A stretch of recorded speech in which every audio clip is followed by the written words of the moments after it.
As a young citizen of India, armed with technology, knowledge, and love for my nation, with a vision of transforming India into a developed nation, I'm joining Shobhit University. What about you? Very good morning to all the participants from India and abroad.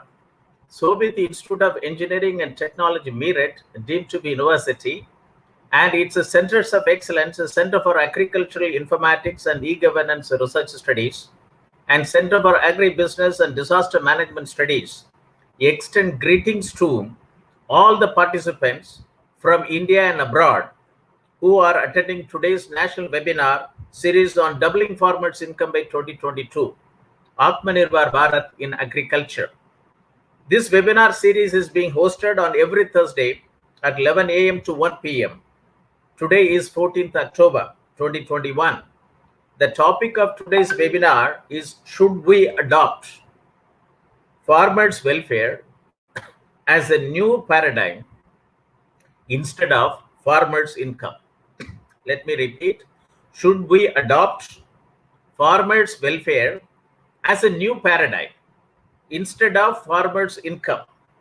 On behalf of the Honorable Chancellor, Honorable Vice Chancellor, the faculty members of the university, and on my behalf, and as Professor Emeritus of the Chairman of Centers of Excellence, Center for Agricultural Informatics and E-Governance Research Studies, Center for Agribusiness and Disaster Management Studies, Center for Informatics Development Solutions and Applications, Center for Industry 4.0 Studies and Application, and Center for Health Informatics and Computing. Let me welcome today's guest speaker, Dr. K.J. Satyasai. Good morning, Dr. Satyasai is a Chief General Manager, Department of Economic Analysis and Research, BEER, National Bank for Agriculture Rural Development, India. For the benefits of the participants and the guest speaker, so far under this webinar series, the university has organized 48 webinars on the topic, Role of Agricultural Cooperative Societies and E-Governance. It was inaugurated by Dr. Ashok Dalwai, IAS, the former chairman of the Doubling Farmers' Income by 2022 on 18th August 2020. Blockchain technology-based fishery value chain, a self-contained village, a felt need of the day. Spices Informatics Network value chain. Lantana camera, a camouflaged treasure trove. Smart hill agriculture, a digitalized hill agriculture value system. Mera mobile, Mera marketing, integrated mariculture, aquaponics, and precision agriculture, in short, MAPA biofarms for income revolution. Smart tribal agriculture, optimizing value chain. Digital agri-tech and industry perspective. Land resources information systems in India, present and road ahead. Weather decision technologies for increasing farm income. Big data in smart farming. Sustainable soil and land management for climate smart agriculture. Understanding market dynamics for increasing farm income. Role of technologies in mitigating crop risk. How to generate additional profit via simple, attractive approaches in farm produce. Adoption of flexi rubber check dam technology. Potential benefit for farmers in rainfed and coastal agro ecosystems. Realizing the economic benefits of agroforestry. Actosol, organic humic solutions for increasing crop yields and quality while increasing farm income and improving soil health. Closing the nutrient loop. Phosphorus management in protein farming, improving nutrient use efficiency on farm productivity. Artificial intelligence enabled pest management technology for agriculture crop protection without pesticides. Empowering farmers through extension and knowledge dissemination. Role of mass media. Smart poultry monitoring solutions. Agrobiodiversity, intellectual property laws, agriculture and farmers' welfare, and insight into the issues for Indian agrarian economy. Manufacture and application of biochar for increased soil fertility and crop productivity. sustainable integration of livestock with agriculture for farm income increase, role of geographical indication on improving farmers' income, lessons from Asia Pacific region, dairy informatics network value chain, a dairy tech startup perspective for farmers' income increase, spices informatic network value chain, a turmeric startup perspective for farmers' income increase, generating sustainable on-farm income through fintech interventions, nutrition sensitive agriculture, pathway for increasing farmers' income, artificial intelligence and data analytics to ensure optimal nutrition in the soil, harvested food that minimizes human disease, bioenergy supply chain, a business opportunity for rural enterprises and farmer producer organization, tech enabling India's tech-starved farmers for manifold increase in productivity and income, open insurance ecosystem for agriculture risk management solutions to overcome repercussions on farmers' income, market stability, and food safety, role of mass media for farmers' income increase, a case study from Green TV, agriculture stack, AgStack, a open source digital infrastructure for the agriculture ecosystem, a Linux Foundation project. Circular bioeconomy towards resilience, urgent need for redefining raw materials and modified waste management policies and regulations. Agri-tech new horizon in Indian agriculture. Supporting of farmers for marketing will only help doubling of income by 2022. Rural transformation for farmers' income increase, case studies from impoverished districts. Mobile-enabled software as a service to solve complex supply chain challenges, a case study from daily orders. John Deere's journey in India, integrated precision agriculture solutions. Doubling the income of farmer through eco-agri revolution. Bayer's carbon farming initiatives. Post-production interventions, maximizing value for farmers. BAFE model of revival of traditional water management systems to enable doubling of farmers' income. Today is the 49th edition of this national webinar series, which will be addressed by Dr. K.J.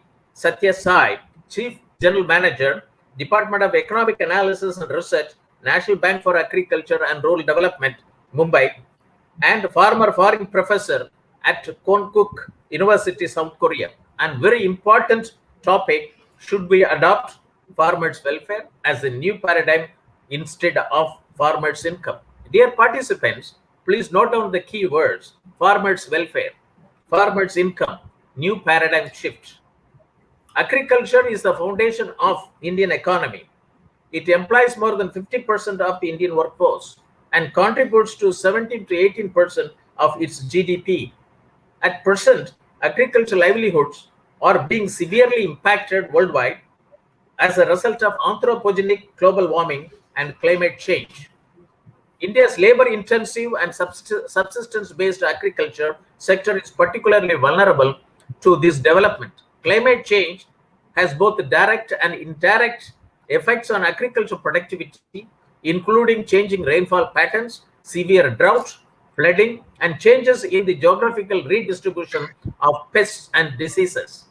Indian farming community comprises of about 14.5 crores operational holders, of which 85% of the operational holders are small and marginal category. Farmer needs timely, location-specific, and personalized information for effective control on their production, risk, and then market their produce to identify market opportunities. Many national level programs, Digital India, Make in India, Skill India, Startup India, and Stand Up India have faced operational difficulties for its impact at farm level and farmer level, and that too at small and marginal farmers, because the block level agriculture officers don't have an appropriate understanding of many central level agricultural schemes. Honorable Prime Minister, in his Independence Day address on 15th August 2021, he said, I quote, "In the coming years, we will have to increase the collective power of the small farmers of the country. We have to give them new facilities. They must become the country's pride. Chota Kisan, Bane Desh Ki Shan. Small farmers become the pride of the nation. Reforms towards digitalization of the agriculture systems. I would like to quote from the Doubling Farmers' Income by 2022 report 2018.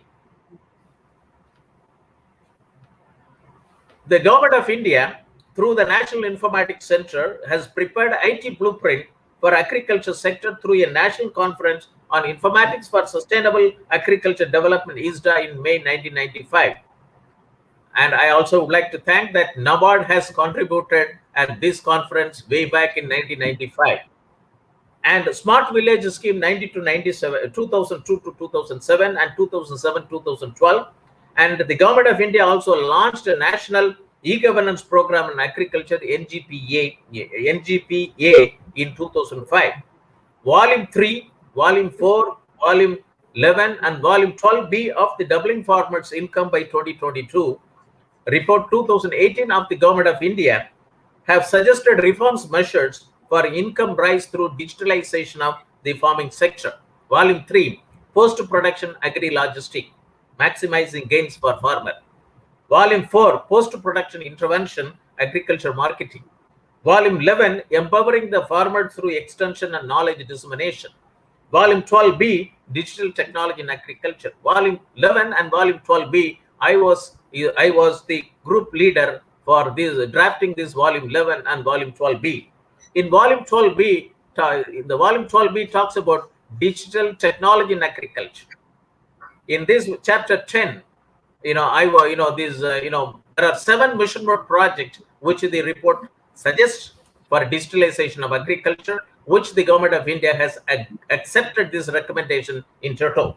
Digitalized agriculture, digital technology and innovation in agriculture, Digital India, Make in India, Skill India, Stand Up India programs for transformational reforms in agriculture sector in 3 categories: smart irrigated farming, smart rainfed farming, and smart tribal farming. Digitalized agromet advisories and agriculture risk management solutions. Digitalized agriculture resources information system and micro level planning for achieving smart village and smart farming. Digitalized value chain for about 400 agriculture commodities. Digitalized access to inputs, technology, knowledge, skills, agricultural finance, credit, marketing, and agribusiness management to farmers. Digitalized integrated land and water management system, per drop, more crop. And the next one, the 7th one is digitalized farm health management for reduction of farmers' losses. That is integrated approach of human health, crop health, animal health, soil health, water health, fish health, and air health. Doubling of Farmers' Income report in its volume 11, section 3.2.5 suggests the need for development of a network of cooperative societies, that is called CoopNet, and the automation of each cooperative society, e-cooperatives, to facilitate governance and operational efficiency in the cooperative sector is good for rural India. And the 3 Farm Acts enacted during 2022 have become a game changer. And I also would like to quote from NABARD's Financial Inclusion Survey report. It is the most comprehensive report on India's agriculture. Here are some of the data analysis, with one of the earlier speaker of the National Webinar Series on Farmers, Doubling Farmers' Income by 2022, Mr. Sanjay Vidyarthi.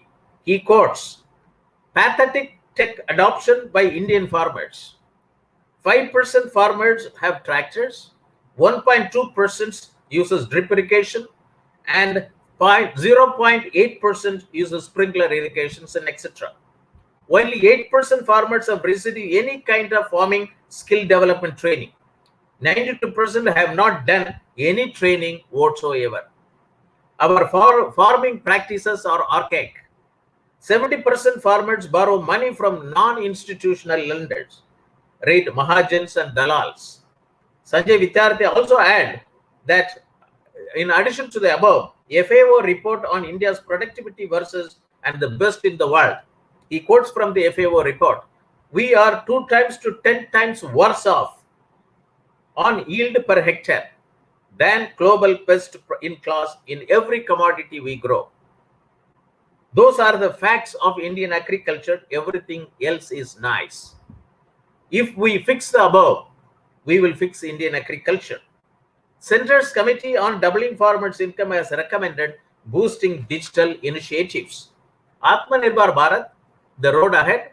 This is the vision of Prime Minister of India, Shri Narendra Modi, of making India a self-reliant nation, rested on 5 I's: intent, inclusion, investment, infrastructure, and innovation, rested on 5 pillars, namely quantum jump economy, infrastructure one that represents modern India, systems 21st century technology driven, vibrant demography, and demand whereby the strength of our demand and supply chain should be utilized to full capacity. This was announced on 15th May 2020, and also allocated of about rupees 20 lakh crore that accounts for 10% of India's GDP to bring the economy back on the track.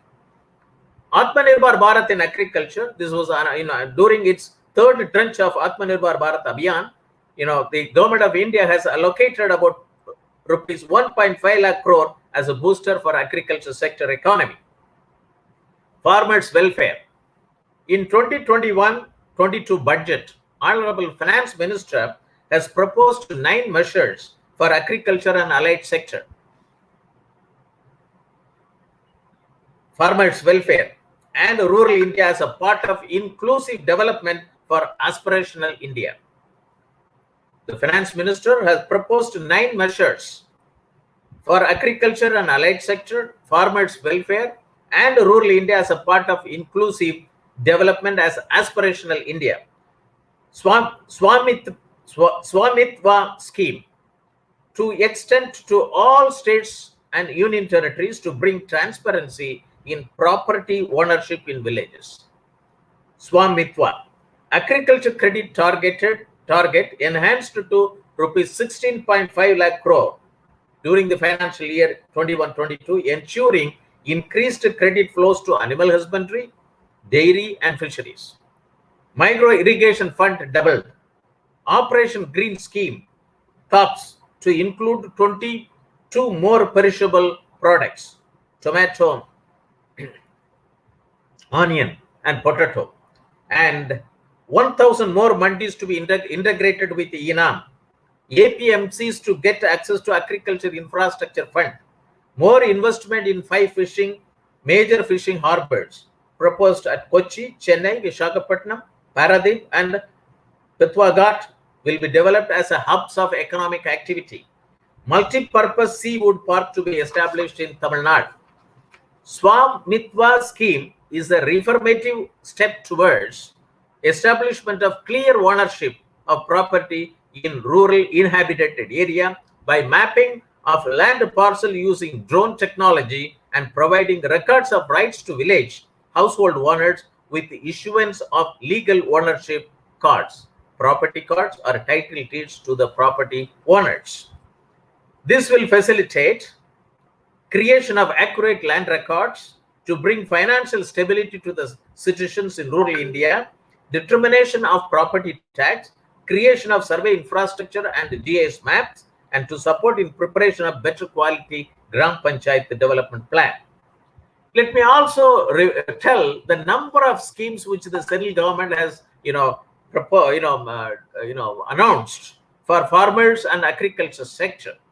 Pradhan Mantri Kisan Samman Nidhi Yojana, Pradhan Mantri Kisan Manthan Yojana, Pradhan Mantri Fasal Bima Yojana, Kisan Credit Scheme, Pasu Kisan Credit Scheme, Paramparagat Krishi Vikas Yojana, Pradhan Mantri Krishi Sinchai Yojana, National Agriculture Market, Dairy Entrepreneurship Development Scheme, Rainfed Area Development Program, Soil Health Card Scheme, National Mission for Sustainable Agriculture.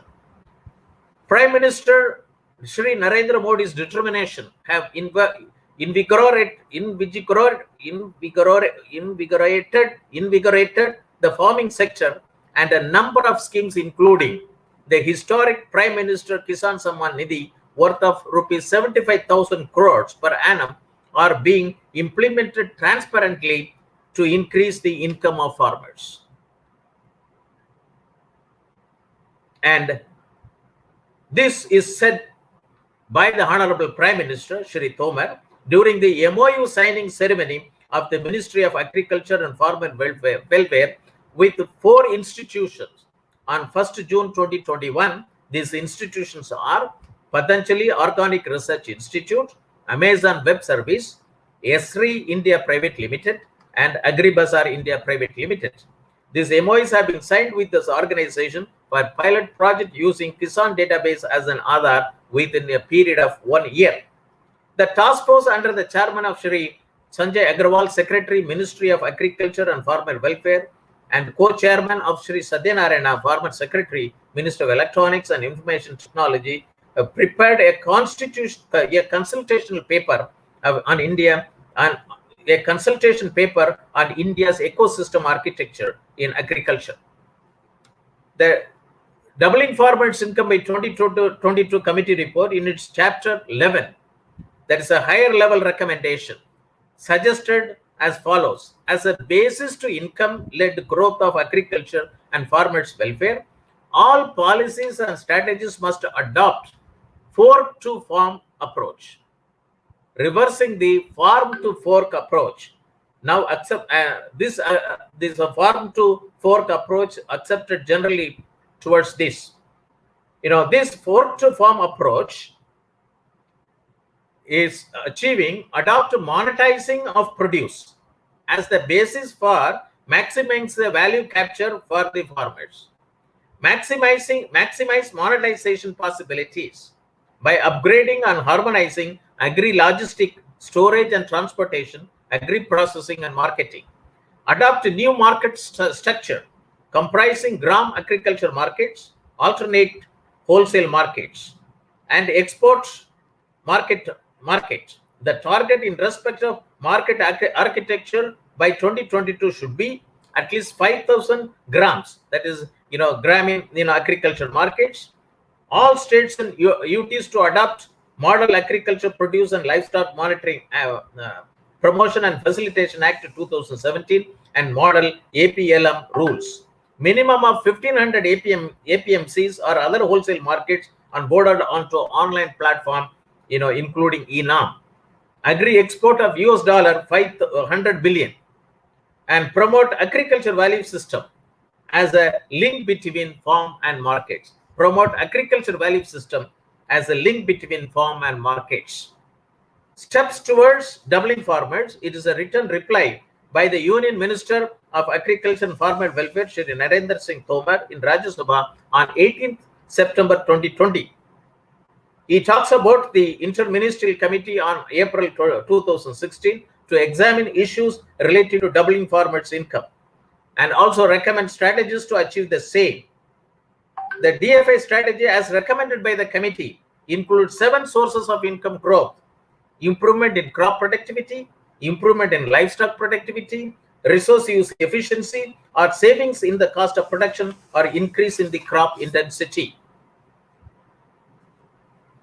The government also has constituted an empowered body to review and monitor the progress. Agriculture being a state subject, the state governments undertake implementation of programs and schemes for the development of the agriculture sector. Government of India supplements the efforts of state government through various schemes and programs.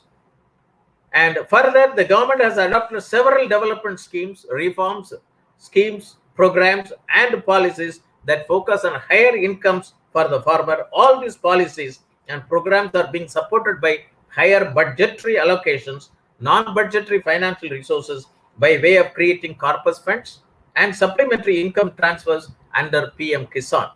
This information has to reach the farmers at least, and in general for the small and marginal farmers, who comprises about 80% of the farming community. Several market reforms have been rolled out. Model APLMC Act 2017, establishment of 22,000 number of gram in agriculture markets, Agro-Export Policy, and Farmer Produce Trade and Commerce Facilitation Ordinance 2020, Farmers Agreement and Price Assurance and Farmer Service Ordinance, Amendments to Essential Commodities 1955. National Institution for Transforming India, Niti Aayog, has released the Agri-Marketing and Farmer-Friendly Reforms Index 2019. The first ever index was released in October 2016. In short, it is called AMFFRI, that is Agriculture Marketing and Farm Productivity Friendly Reforms Index. This index is broadly based on the reforms in agriculture sector across all the states, based on implementation of agricultural marketing reforms, action to facilitate and liberalize lease in and lease out of agricultural land, liberalization of regulation on felling and transit of trees grown on private land. On the basis of these three actions, a state or union territory is given a score of about 100. According to the synopsis of the guest speaker, I would like to introduce to the participants. The guest speaker quotes in his synopsis: disparate agricultural development across regions and states have generated much interest among academicians and policymakers alike. Inter-regional variations in development is an interesting discourse in comparative development literatures, which is replete with studies to understand the pattern of agriculture development across states, as also the factors behind such disparities. Most studies measured interstate variations in output, gross domestic product or gross value added, and explained the differences in terms of differential input use, infrastructure, etc. using different frameworks. A few of them even constructed an index to capture a composite view of interstate variation. Niti Aayog is working on Agriculture Transformation Index, ATI, which will measure the performance of states across 6 pillars: inputs, sustainability, productivity and diversification, policy preservation, processing and exports, and farmers' income and welfare. Farmers' Welfare Index is aimed at capturing the new policy paradigm in agriculture, at the core of which are sustainable intensification and increasing farmers' income is an indicator of farmers' welfare, while there are many other dimensions of farmers' welfare. And according to the guest speaker, the NABARD has also attempted to construct farmer welfare index combining these indicators, and they found out that Punjab was found to be at the top with an index value of 0.60, and Rajasthan is at the bottom, which is an index value of 0.19. According to Dr. S. Suppaya, is an IAS officer, retired, former principal secretary to Government of Kerala. I quote, "Farmers' welfare is a political statement. It could never be a policy statement. The proponents are ignorant of the need of the farmers. Again, welfare means different concern for different people. Income statement is rational than welfare." I particularly quote this statement to the guest speaker, Dr. Satyasai, to react to the remarks of Dr. Subaya. I also told him that I will bring your observation to the guest speaker. Now let us turn to the address by Dr. K.J. Satyasai, Chief General Manager, Department of Economic Analysis and Research, National Bank for Agriculture and Rural Development, on the topic, should we adopt farmers' welfare as a new paradigm instead of farmers' welcome? This topic will motivate and galvanize the participants watching over telecast through facebook.com/Shobhit University India, youtube.com Shobhit University in, or linkedin.com/company/Shobhit-University for establishing agri-tech startups. More than 6,500 agri-tech startups, one per block, or even about 2.25 lakh agri-tech startups, one per each Gram Panchayat, to this new paradigm, farmers' welfare instead of farmers' income, in the country through the operationalization of digital technology in agriculture for efficiency gain. In the talk, Dr. Satyasai will deliberate on NABARD's All India Rural Financial Inclusion Survey report and will seek to explore farmers' welfare paradigm as an alternative to the present focus on income to enabling doubling of farmers' income. Let me invite our guest speaker to the participants. Before that, let me introduce our guest speaker to the audience. Dr. KJS Satyasai is the Chief General Manager, Department of Economic Analysis and Research of the National Bank for Agriculture and Rural Development, India. He is an agricultural economist. He did his PhD from Indian Agricultural Research Institute, New Delhi. He served as foreign professor at Konkuk University, South Korea, and as a faculty member at the Bankers Institute of Rural Development, NABARD, India. Sri Satyasai has recently staged a large sample survey,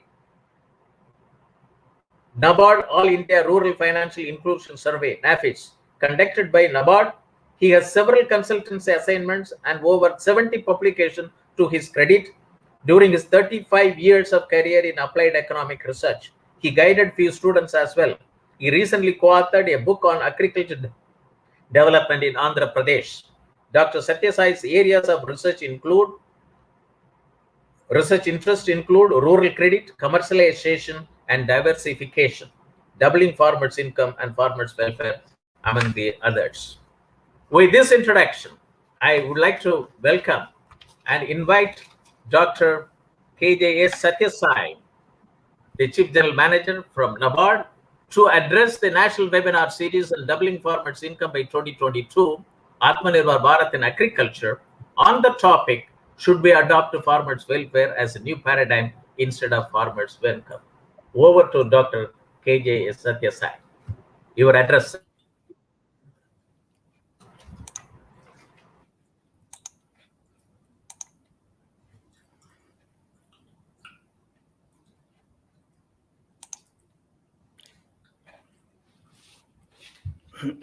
Good morning, all of you.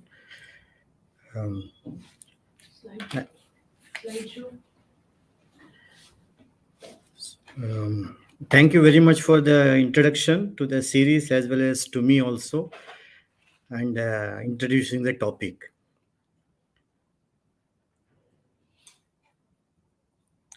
Hope my presentation is visible, the screen. Visible. Okay. And first of all, I should thank the Chancellor and then Dr. Moni, and others, Manish and others, and then my colleagues here, and then all the participants in this webinar across the country. And I should congratulate the Shobhit University for organizing a series of webinars on this very important topic, doubling farmers' income by 2022. And the fact that 48 lectures have been already organized under this series, I think it's a great feat indeed. And I really congratulate all of you. Then coming to this today's lecture, the topic has already been introduced. Should we adopt farmers' welfare as a new paradigm instead of income?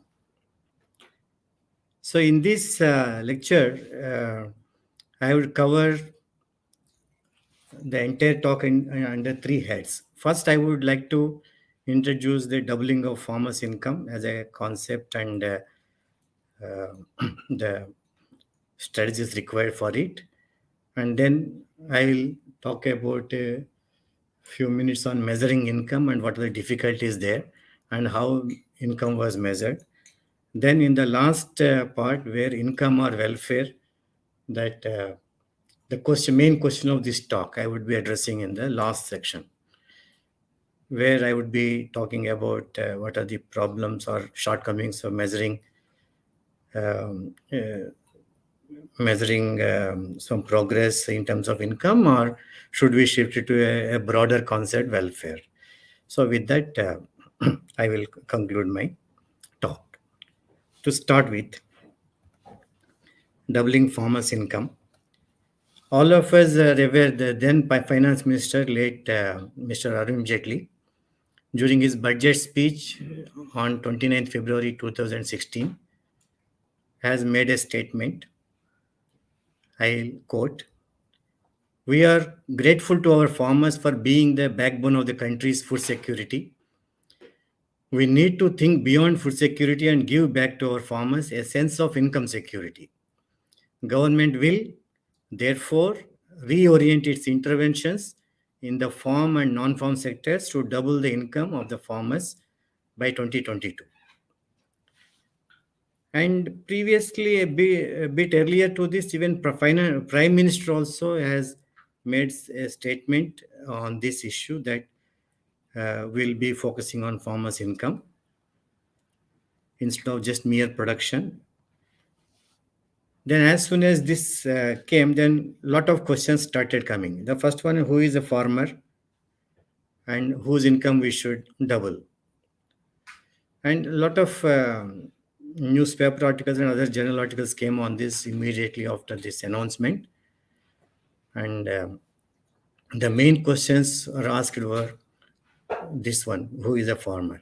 And it's very difficult to define a farmer. And many people, they chose to define is whoever cultivates land, he's a farmer.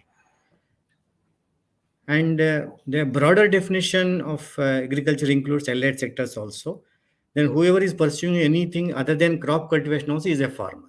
That is also another definition people suggested.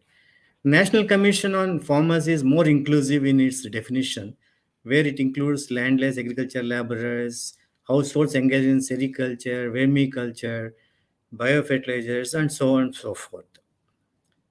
Then there is also then who is a farm household and who is a agriculture household. Then and other doubts like what should be the benchmark income from where the doubling has to happen, and whether doubling is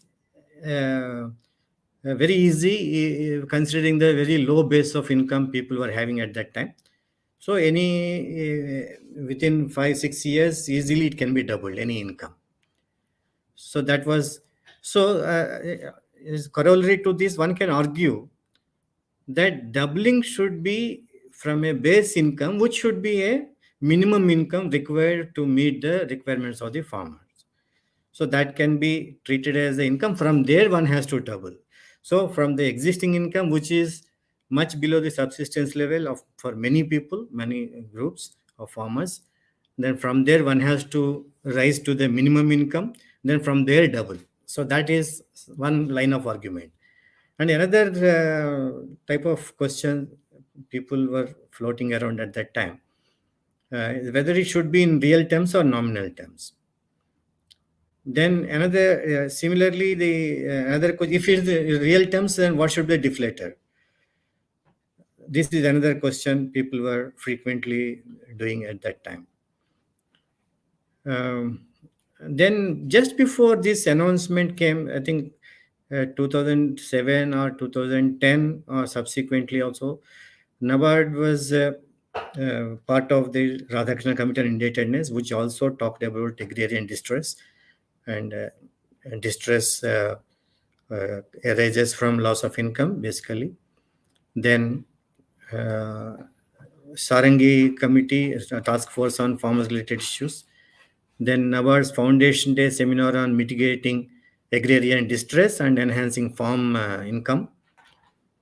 Then in 2006, this is closely following the announcement of doubling farmers' income by 2020 in the union budget. So NABARD organized a national level seminar. It is a Foundation Day seminar on the theme doubling farmers' income. Running up to that event, in the department, we have prepared and published a couple of papers on this issue.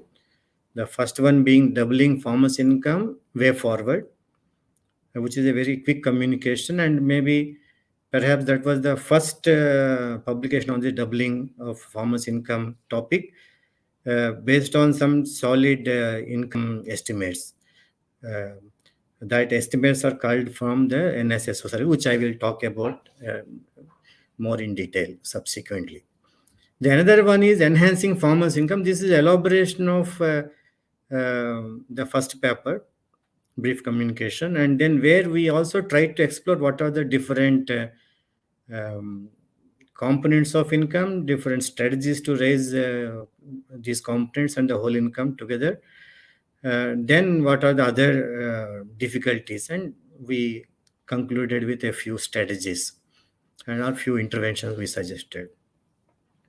Then subsequently we explored the NSSO data further to see whether the affiliation to a particular social group like SC, ST or OBC or other caste groups are the farm size, are they the important determining factors behind income levels of a given group. So that also we explored using the data further. And then we also sponsored a few studies in different states of the country, representing different regions. Then NABARD also started one action project named as Krishak Samruddhi in another 5 states. And then around that time, even Dalwai Committee's 13-volume report, which Dr. Moni has already spoken about and detailed. And perhaps Dalwai Committee report is the most comprehensive report we have ever seen in the history of agriculture. After that, previously another committee was the National Commission on Agriculture. After that, I think that was 14 volumes. This is 13 volumes or 12, 13. So that is the major work, and then is really a treatise for researchers as well as policy makers. But unfortunately, a very limited use is made of these reports, these volumes. And then there, Dr. Dalwai has introduced the concept of farmers' welfare here and there. And subsequently, he has elaborated the concept of farmers' welfare in his Dilip Doshi Memorial Lecture in Bombay. So around that time, we were working on the interstate disparities of agriculture. Then we were thinking that this is a very boring way of presenting interstate disparities, because everybody was doing the same thing and nothing new either in approach or the conclusions are going to come. So then we were thinking of this idea of farmers' welfare or some new other dimension of measuring interstate disparities. Then we chance found Dr. Dalwai's lecture on farmers' welfare, and that came in very handy. And then we improvised it by adding a few more indicators than what he suggested in his lecture. And we tried to construct an index, composite index at the across states.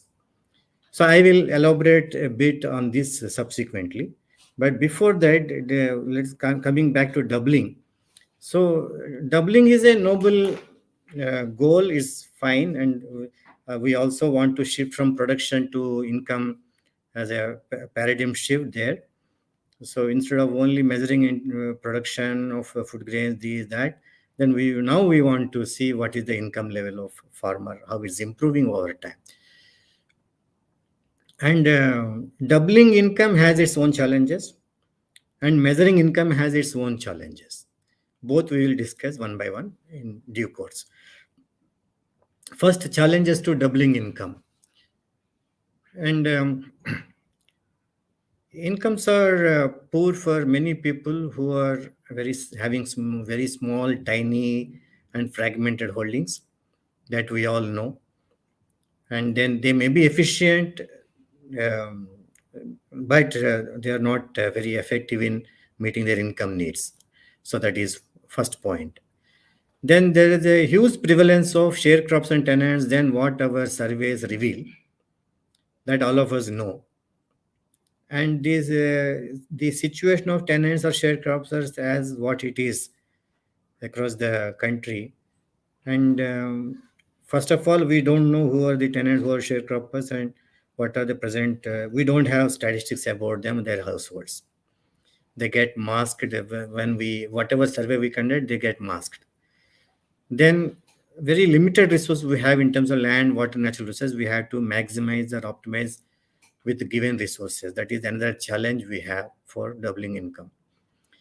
This we'll understand when we elaborate on the various constraints further.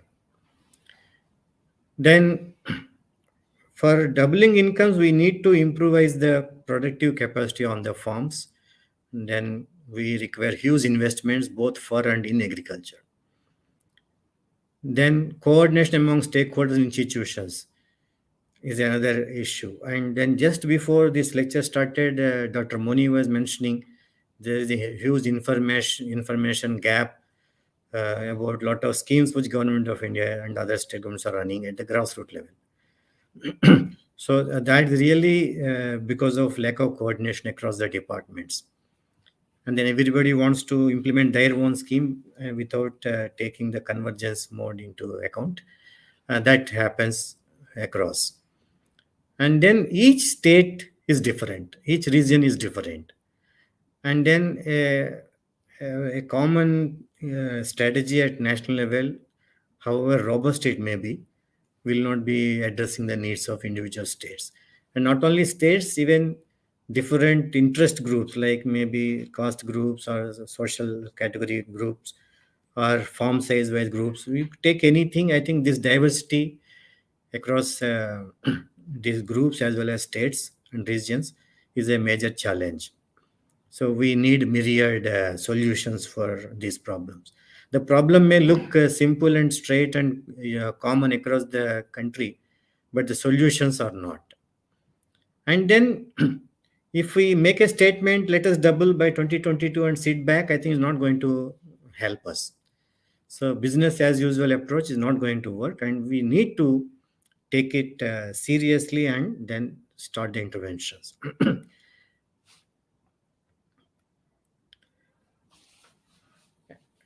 And based on literature and the discussion with several scholars, we have arrived at what are the different ways to enhance farm income. So there are, if I want to increase the income, net income, I should increase the gross income or reduce the cost or both. And then also, it is not a one-day affair, 1 year affair. It's a year after year. I think the income should be sustainable. And so with stabilizing income is very, very important thing. Though stabilizing income as a strategies for that will not improve your income, but they will even out any year-to-year variations or protect from year-to-year variations.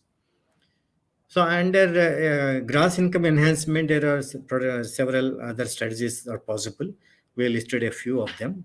Like we can enhance the production, we can enhance the prices, which for which there is a clamor everywhere to increase the MSPs. And then we can diversify farm and non-farm sectors. That is another strategy. For reducing costs, we can reduce the use of purchase inputs and then exploit the complementarities. And then for coping mechanisms, different coping mechanisms for stabilized income are, these are the different ways to enhance farmers' income. So during those times in one of the seminars, somebody asked me, is it possible to double the income in 5 years or 6 years, whatever? So one answer is, if it's in real terms, already we are doubling. Based on the past growth, we are doubling. And one thing. Second thing, in a country of India's proportion, is simply impossible to uniformly achieve a goal across the country. There are certain pockets which are immediately amenable for any improvement or any new interventions.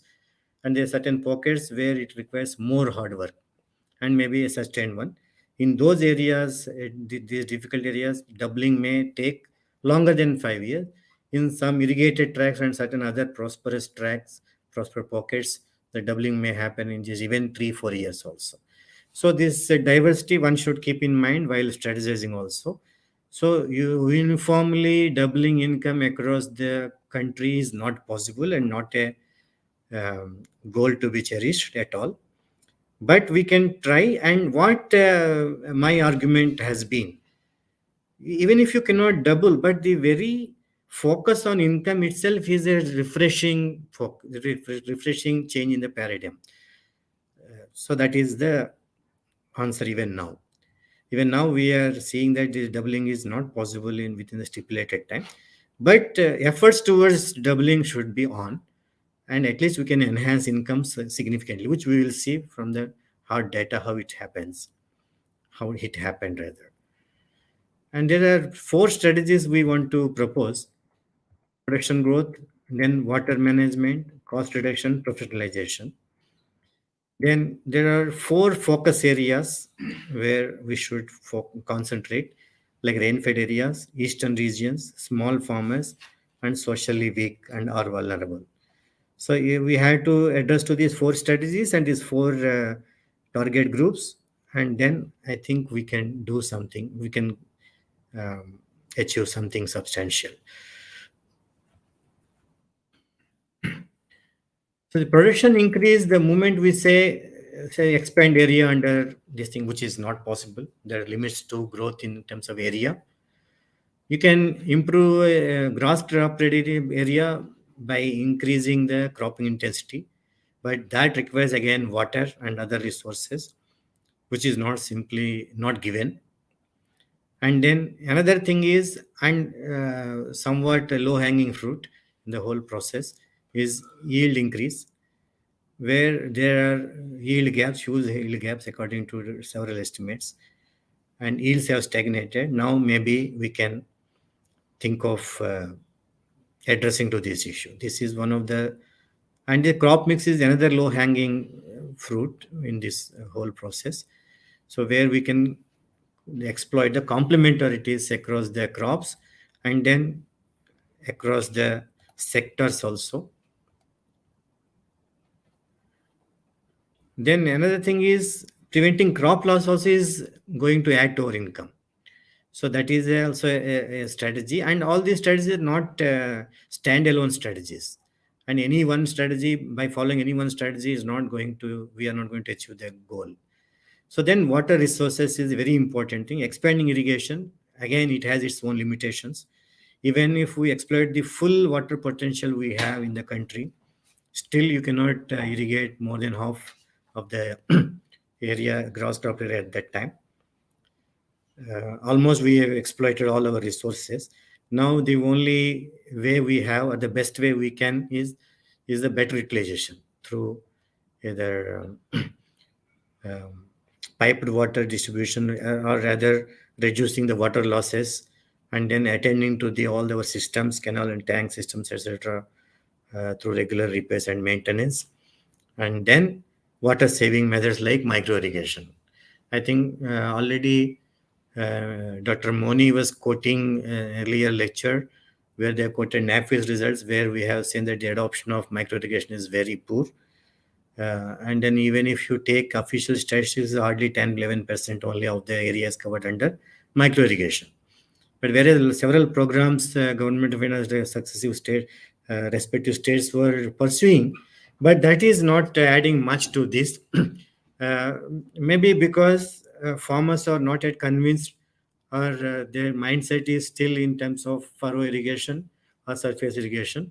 Maybe we have to address to these issues in due course and at the earliest. And there are several cost reduction possibilities. And recently also one of the things which is going, one of the strategies which is going on is the circular economy, where different sectors feed into other sectors in terms of by supplying inputs and exploiting the complementarities. So one of the strategies for cost reduction is smart nutrient management, where using the inputs to the extent required, not beyond. Then adopting low input agriculture practices, then farming systems approach. These are some of the strategies which we could immediately think of. Then professionalization and diversification is another strategy we have suggested at that time. And all these suggestions are valid through this entire period. So diversification not only within crop sector, which we just mentioned earlier, but it is across the sectors. So adding livestock or adding fisheries, adding non-farm sector activities. So all these are important. Why this is important, I will discuss in a few slide in future. And skilling agriculture. And again, Dr. Moni quoted from NAFIS that hardly 8% of the farmers have got some training or the other. So in our earlier paper, we took a position that farming is a highly skilled job, skilled profession. It's not that anybody can come and then the way we all selected for the services based on certain qualifications and certain expertise. I think same way farming also should be treated. That is a so just because most of the farmers they respond, even recently we had a small survey, many people are taking to farming just because they are sons of the farmers and they don't have any alternative to do. Even given a chance, they would not have put their children into this profession. That's what NSSO survey 2002-3 reveals. So this is a serious thing, and a lot of training efforts are there across the states. But whether they are reaching the ultimate farmer or they are training the same people just to show the number, these are the important things we have to. Even those farmers who were trained in certain things like SRA or certain things, they are not continuing the adoption of those technologies. So training is one part, and then uh, encouraging them to utilize the training inputs in their day-to-day farming activities is another thing. I think both we have to focus on. And skilling under non-farm sector skills, I think, is another thing. And there's a huge huge set of interventions on this over several years, and this is a very important area to continue. And then I mentioned that certain areas should be focused. One of them is the rain-fed areas. We all know the problems of rain-fed areas where we need to have at least 3 major actions there. So income from farming and other sources should be increased. Then water management is a very important aspect here. And then risk mitigation and income stabilization are the very, very crucial in these areas. And the strategies for this is bridging yield gaps and technology adoption, then watershed approach, which includes farm ponds and encouraging micro irrigation, and then livestock and non-farm income and employment. These are the strategies. So a lot of efforts have gone in propagating micro irrigation, water saving methods here in these areas. And the trouble is there is something popular known as Jevons effect, where a particular resource is under stressed resource, we try to ease it and people will use more of the resource. So similar thing happened in this case also, where we wanted to save the irrigation water by adopting micro irrigation or other water saving measures. Farmers are adding to the cropping pattern some more extra water consuming crops like sugarcane or certain other things. So I think that area we could have expanded protective irrigation because of this adoption of micro irrigation. I think that also is utilized by the farmers for water intensive crops just because they are able to see the water. So I think a futuristic perspective among the farmers need to be developed. And there's some participative approaches to groundwater use and water use from tanks. And again, as minor digression, tank irrigation, I think if now it's not at all a major provider of irrigation in any of the areas. Most of them are in dilapidated conditions. So because of all these things, water scarcity is looming large in these areas. Water table is going down and down. So I think serious attention required here. And then insurance is another thing which most of the surveys, either NSF surveys or NABARD survey or any other survey, they report very, very low penetration of insurance. And on the other hand, in spite of lot of efforts by the various governments, the awareness people report, has been reported by farmers.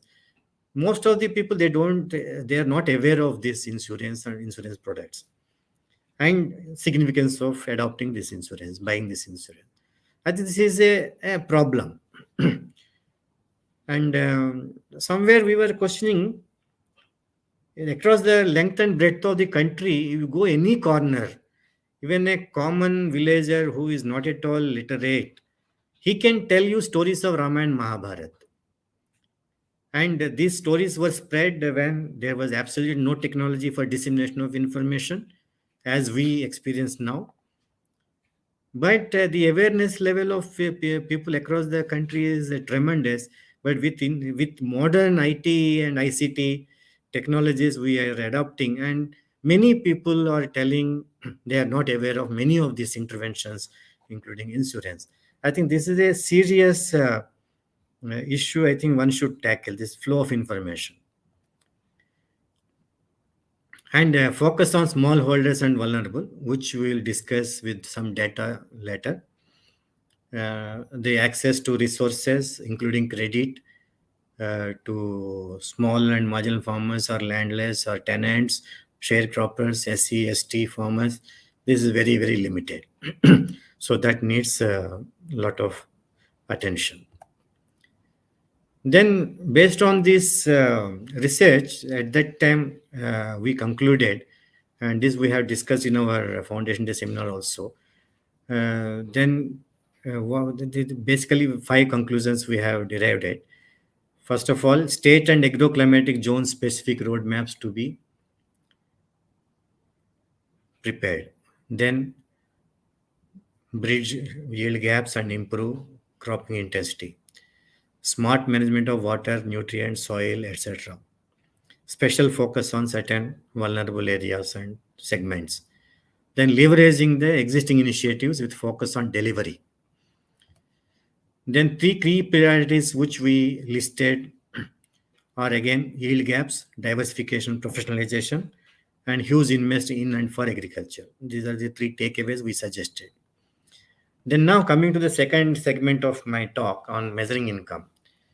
Measuring income is not a very easy thing, and whoever is has experience in socio-economic surveys and who must have gone to the field to collect information, one can easily understand. So incomes are quoted often.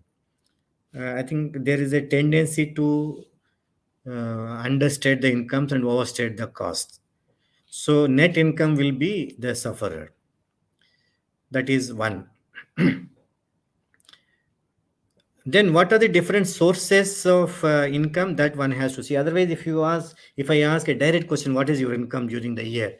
I think nobody will be able to. So we had to segment-wise analyze, cross-check, and validate, and then maybe arrive at. For a typical household, will have incomes from wages and salaries, then income from self-employment, then either self-employment maybe from crop cultivation or livestock, then interest and dividends from investments, and other payments like pensions or other possible sources of income. Then this NSS4 surveys, which we call situation assessment surveys, which happened in 2002-3, then 2012-13, then NAFIS 16. We have counted basically 4 sources: one crop income, livestock income, non-farm sector income, and other incomes. Then remittances also we collected data, all these surveys, but remittances are not added to the total income estimates because they are transfer payments basically. So everywhere we try to measure net income as gross receipts minus paid out costs. In the latest survey of NSO, they also included certain other imputed costs, and they arrived at 2 scenarios of income. One with including only paid out costs, the second one including both paid out as imputed costs. So that is the improvement they have done in the methodology. So income is a basically derived variable.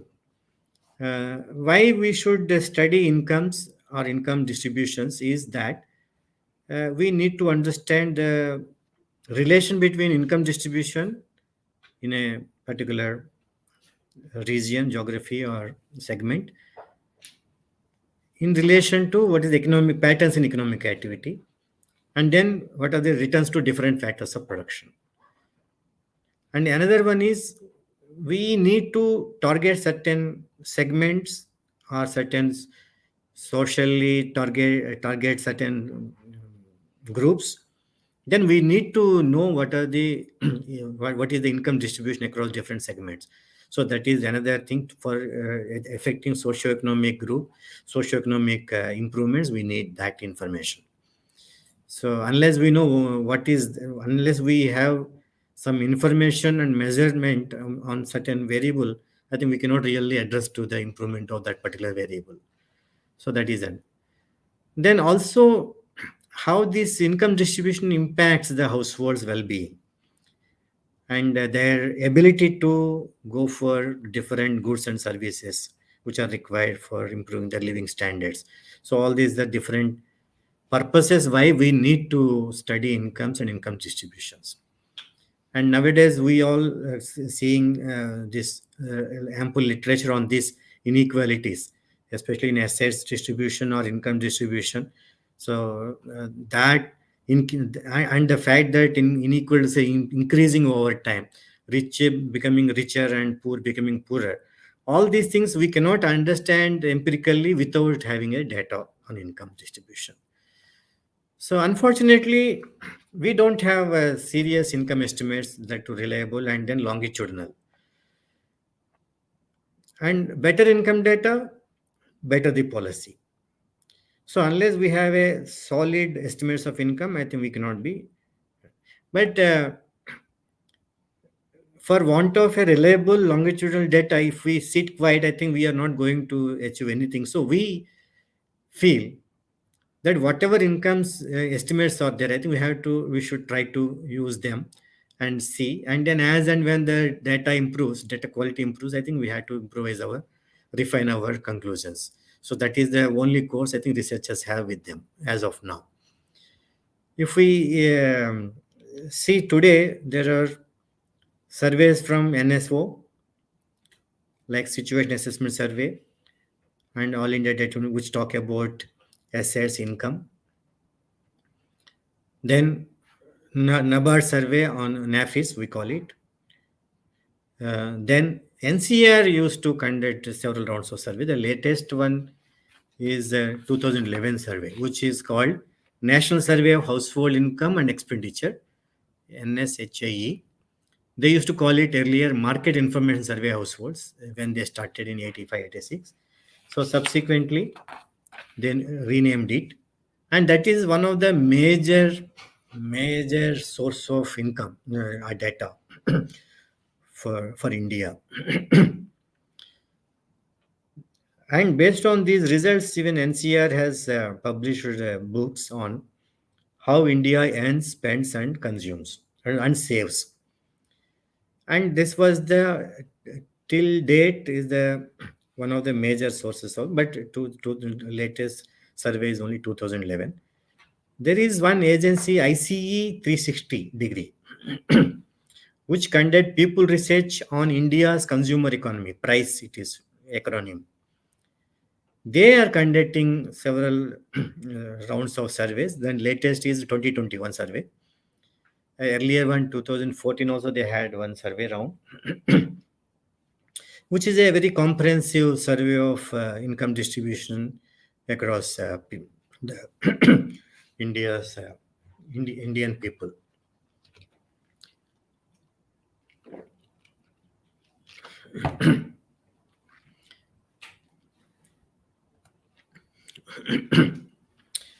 And if we briefly go to the history of building income estimates in the country, way back in 1955, 50 and 59, 58, 59, NSSO has conducted 9th round and 14th round respectively, and they use the direct interview method to assess the data on income.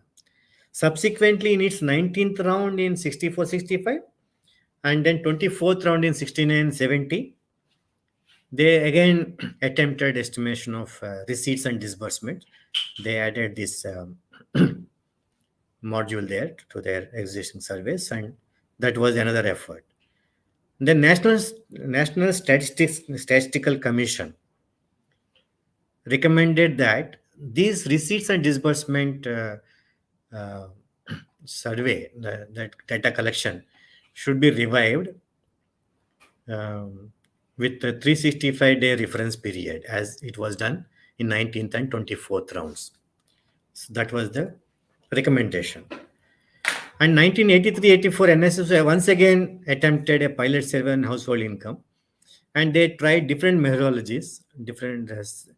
The purpose was to explore how best we can measure the incomes. So to evolve a sound and technically sound methodology, and it should be operationally be feasible also. As I already told, income measurement is not a simple task. In NAFIS also, we measured income following closely the NSO methodology, NSO questions, and NSO classification of incomes sources, with slight improvements here and there. For example, NSO combined wages and salaries together. We thought these are two different classes of categories of income, so we separated them. And incidentally, our results showed, which we'll be discussing a couple of slides away, showed that wages and salaries, they are accounting for the major proportion of the incomes of rural households, both agriculture and non-agriculture. And then the present round of NSS, which the reference period was 2018-19, I think similar results again, they got repeated. Similar patterns are emerging. Then there are, as I already mentioned earlier, there are problems in obtaining good income estimates. First of all, the choice of unit of sampling is one thing. And then sampling frame is very difficult to arrive at. Then reference period of data collection, then especially when we go for 365 days reference period, memory recall problems and other issues will be there. And then what are the different items of information which we are collecting on that itself, because certain times farmers or respondents may not understand what exactly we mean by our question, or if I ask a ballpark figure, he may not be able to give. But if I break down my information needs into small components which he can easily understand and respond, I think some reliability can be enhanced. And then there is seasonality effects. Okay, that in income, that is another problem, another factor that can cause pose some problems. And if certain surveys, you can administer this question to employer, and then he will be able to give you the information of how much salary is paying, etc. But most of the farmers, etc., this thing is not available. And there's no practice of maintaining pakka records by most. Some farmers do that, but most of the farmers, they will not do it. So we don't have any recourse to cross-checking the estimates, whatever we are making. And then lot many things are happening through credit, especially in the economy. In many villages, still it's not completely monetized economy. There, this buying and selling through on in kind, I think that doesn't get translated into cash transfers, so people may not be able to remember and then value them. So these are some of the other problems. And then there is always hidden income everywhere. So I may be paying only 100 rupees to the person who is serving in my on my farm, but I may be giving him food and other things, sometimes other kind payment, maybe some help to his family in case of need, which I may not be accounting for everywhere, but they get masked. So hidden income possibilities are there, quite a good number of possibilities are there. Then based on our earlier assessment of incomes, average incomes between 2003 survey of NSO and 2013 survey, and these are the two major and only available sources at that time, and with 2 points in time, data on 2 points in time. And NSSO itself says in their report these two rounds are not comparable. So they warn against comparison. But still, for want of any alternative information, we took these 2 points in time data on incomes. And then we have assessed the growth rates. And then we also estimated how many years it would take to double income if we assume that the same growth will continue further. Whatever growth we experienced in 2000 between 2003 and 2013, if the same continues for next 5 6 whatever number of years, so what would be the doubling time? Then some of the conclusion quickly I will tell. Small farmers are taking longer time as we can expect, and they account for 85% of the farm households. That is very important aspect. Then different states have differential performance, and then different doubling time they are showing. This is and most of the states, they're able to double, some of them in 6 years, some of them 9 years, and then these are all in real terms. And some of the states like MP, Rajasthan, they're able to double even in even in real terms, they are able to double in 6 years or so. But many states, they are taking longer time, even in nominal terms or real terms, both. And for detailed information, you can see on our website, there is our Rural Pulse. That is a brief policy brief we bring out every 2 months, that you can see on that issue 24. Now we have got 4 sets of data, 4 points of time income data. First is 2002-3 situation assessment survey, 59th round of NSO. Then 2012-13 by NSO again, situation assessment survey 70. Then 2015-16 NAFIS data, NABARD survey. 2018-19 again situation assessment survey, 77th round. These 4 points of data we have, and we try to see what is the doubling time. So based on our earlier assessment between 2003 and 2013, the doubling time was there, and now the doubling time is taking extra number of years. So for example, if you can say overall at all India level, all farm size groups together, they would be able to double in 9 years time between 2003 and 12-13. Now, 6 years. Now between 2012-13 and 2018-19 rounds, if we see this growth and assess the doubling time, it is 9 years. That means 3 more years extra time there. So that means income growth has fallen between 2012-13 and 2015-16 compared to the earlier decade. So this is one finding emerges from our recent analysis. So we also tried to see what is the NAFIS data says. There also it is and taking time. NAFIS data is positioned at 2015-16, which is the base year for doubling goal. Then what we did is we took earlier data and projected what would be the income at 15-16, and then we also tried to see what is the doubling time. Some improvement is there, but not much.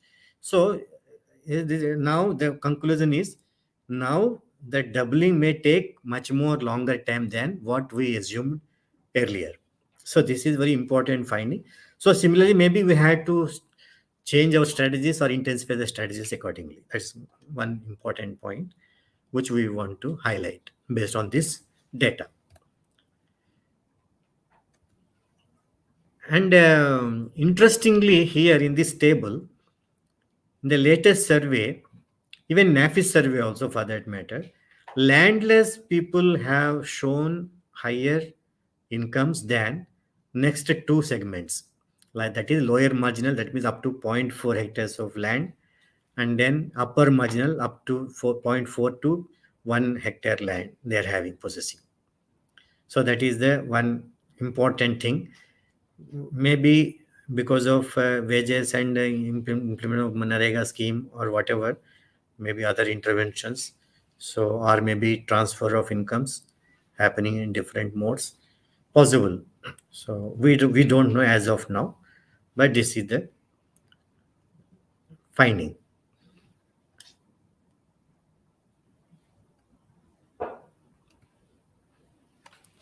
And here this slide has two tables. One for 59th round, that means 2002-3. Other one is 70th round, round 2012 and 13. Then this is source-wise pattern, source-wise income. So if we see the landless, that is first category, less than 0.01 hectares of land possessed, they have maximum income from wages and salaries, followed by cultivation and then non-farm business activities. And then livestock is the, wages and salaries, followed by non-farm business, and then livestock, and then cultivation is the least. That is the second category. It is 60% from wages, and then cultivation and non-farm business contributing 18 to 17% each.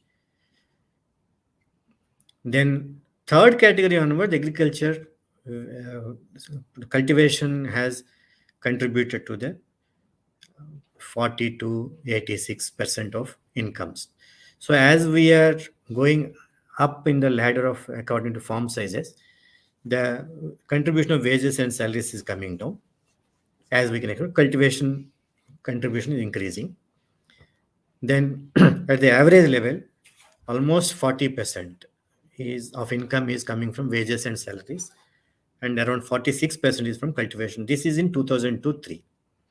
Then compared to this, what is there in 2012-13 is overall wages share is 32% only in income. Then cultivation 48%, then livestock 12, and non-farm business 8%. Then we have seen the NAFIS survey report. There the wage labor and then salaries together almost 50%. Then followed by cultivation. This is the trend in NAFIS for agriculture households. Then when you go to the next data point, 2018-19, the 77th round, here overall average is 40% is from wages and salaries. And then cultivation is 37% only. And then from livestock, it is 15.5%, followed by 6.3% from non-farm business. And income from leasing out, etc., also is there up to 1.3%. And then this is the picture. So more and more income is coming from wages and salaries. And then livestock contribution into the total income has increased compared to earlier rounds, even NAFIS also. Then we have done one interesting paper based on the data of 2012-13, where we posed a question whether affiliation to a particular farm size group or a particular social group, social category, will it impact the income levels of farmers. And one small point I would like to mention here, between 2002-3 survey of NSO, where they defined farmers as those possessing land. And when they came to 2012-13, the definition of the farmers has changed. Now they call it agriculture households. So these two survey reports are not exactly comparable for this particular definitional reason. But now between 2012-13 and the 2018-19, The estimates are comparable because they maintain the same type of definition of agricultural households. So the definition of agricultural household in the latest survey is like this. Any rural household earning minimum 4,000 rupees from agriculture related activities, and at least one of the members of the household reporting agriculture, cultivation, or any other related agriculture activity as the main activity, principal activity. If these two conditions are met, then they are classified as agricultural households. In 2012-13, the definition the same, but the cutoff level of income was only 3,000. Now it is 4,000.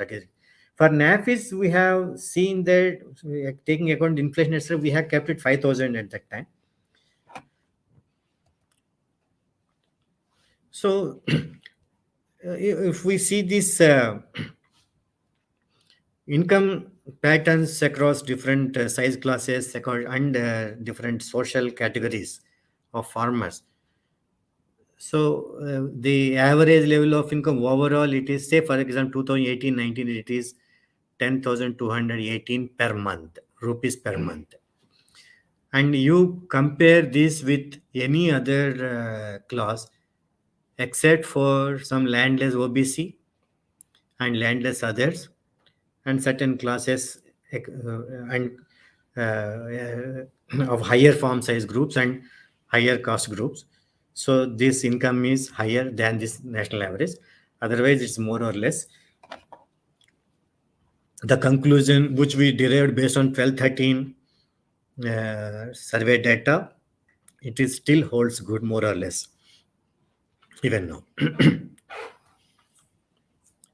Then we just estimated the growth rates between 2012-13 and 18-19. So that I have highlighted it in yellow, deep yellow. Here, these are they double-digit growth happened. Landless and lower marginal categories are under SC, and landless and others, and landless under OBC, and then medium and large farmers under SC group. They are the people who have got some double-digit growth between 2012-13 and 2018-19. So this is the overall across all size groups. If you see, there is a growth of 8% between these two rounds.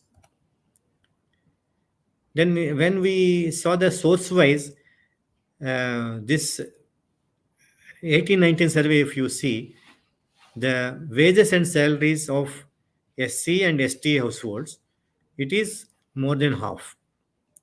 And overall, it is 40%, which we already mentioned earlier. Then crop cultivation, SC category of farm household, agricultural households, they have a lower proportion of income from this particular source. And then overall, if we see, it is 37.2. So compared to that, SCs have a below average proportion of income from crop cultivation in the total. So livestock, if you see there also, this SC community and as well OC, they are at lower level compared to other groups and even average. And here, this for the first time, this survey 2018-19 has reported cattle and buffaloes in milk as a separate category. Earlier on, it was not there. And I was examining that pattern, and that this SC/ST household have a very lower proportion of animals in milk compared to others and overall. So this, I think, has got a significant relation or relevance for the when we are implementing our schemes, livestock schemes or any other schemes, where possibly we should give better animals to these groups so that their incomes can improve. So this is one. And based on NAFIS data, and you may why they are getting, especially in the lower rungs of the farm size groups or maybe vulnerable group segments or the socially segment vulnerable groups, Why they are having multiple sources? Because any particular single source cannot satiate their requirements of income. So in our NAFIS survey, we have got a detailed table in our report. So there we say that mean income increases as the households adopt one more extra source of income. So from one source to two sources, if he one another source he adds, his income can increase almost by 47%. So that means half of the earlier level he can add to his existing income. Then the mean income doubles when a single source of agriculture adds two more sources. So that means we should provide avenues to these households, vulnerable households, for earning income from multiple sources. So that should be the part of the strategy. Then half of the agricultural households shown at least two sources of income compulsorily. So that means one single source of income, they are not able to meet their family requirements. So this stresses the need for further diversification towards more remunerative income opportunities. Now coming to the third and the last segment of my talk, income or welfare. If we see, income is only one dimension of the whole economy of a household. Maybe at a lower level of incomes, maybe income is very important and is the only important thing possibly. But as the person grows, as his economy grows, then an income, I think, stops satisfying all his needs. And just because I get higher level of income, my welfare improves, I think that is not guaranteed. That we are seeing everywhere. And higher the incomes, people are having a lot of lifestyle problems and they cannot consume many things. Their life will be restricted to a very strict diet. And then they can't enjoy anything in life. So can we say he's having higher welfare? No. So that is one aspect of it. The second thing, at a lower incomes, all your needs, especially other than your physiological needs, may not be met. And for the futuristic point of view, if you see, today I may be having income to provide me 2 square meals a day. That's fine. So I am happy that day's work is over. But life should be approached in a life cycle mode. Not that I should maximize my income for this year or this month or like that, but over my life cycle, how I should optimize my income flow. That is more important. So something he has to invest on his resource, on his farm, or in his assets, or on his own self and family. So he has to invest. So investment on farm, okay, we all understand. Investment on the family, human resources is in terms of education, in terms of better health, better hygiene, better nutrition, all these things. So all these things cannot be bought by higher income alone. So that is one important thing we want to stress. So that's how we thought that we should think in a different way and see how best we can be more inclusive in terms of meeting the needs of a household. That is the starting point for our discussion of a new paradigm or proposition of new paradigm. Then second thing, as Dr. Dalwai has elaborated in his Dilip Doshi memorial lecture, he has invoked Maslow's hierarchy of needs as a concept to the whole discussion. Then he also listed several indicators which he feels can measure farmers' welfare, which include availability and accessibility to social security system, apart from absolute and relative average income. According to him, a farmer gets some level of income, that is fine. In relation to other segments of the other economic agents within the society, how much, where he is placed, that also is important according to him. So both absolute and relative average incomes, and then availability and accessibility to social security systems like health, education, etc. And then facilitating the farmer to move up in Maslow's need hierarchy. I think all of you are well aware of Maslow needs, starting from physiological needs, which can be met with a certain level of income. Beyond a point, this income, I think, becomes less useful to go for his higher levels of needs. And the highest level of needs in the hierarchy is the self-actualization.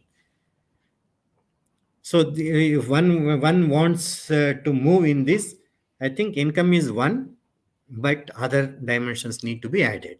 So this is precisely the thesis. So we thought we had taken cue from Dr. Zalwai, and then we have added a few more variables. Then our task was to measure across the states. So we tried to see different dimensions of this. Then how we can conceive farmers welfare.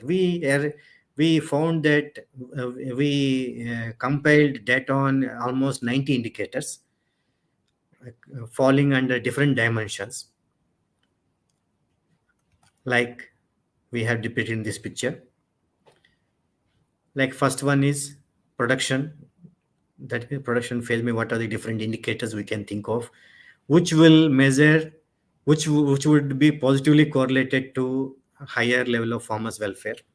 This is not exactly, we are not measuring welfare, but these are the indicators we thought would improve the welfare.